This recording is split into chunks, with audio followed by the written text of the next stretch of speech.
Хакасия участвует в научном лингвистическом эксперименте. Группа исследователей приехала в республику с комплексной экспедицией, которую организовал Институт языкознания РАН и Томский государственный университет. Ученые собирают артикуляционные данные тюркских языков, причем делают это весьма непривычным способом с помощью УЗИ-аппарата. Исследование больше походит на медицинскую процедуру. Портативный прибор в виде шлема закрепляется на голове носителя национального языка.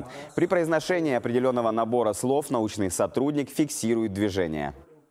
Данный аппарат позволяет снимать артикуляционные данные по исчезающим языкам и диалектам Сибири, в принципе, любым языкам, и сравнивать их с данными акустическими. В первую очередь этот аппарат позволяет отслеживать различные положения движения артикуляционных органов, в первую очередь языка, кончика языка, спинки и корня. Аппарат Томский госуниверситет приобрел на федеральный грант в 1,5 миллиона рублей. Методика для России новая, хотя в мировой практике она используется с начала 2000-х. И впервые данную практику применяют при исследовании хакасского языка.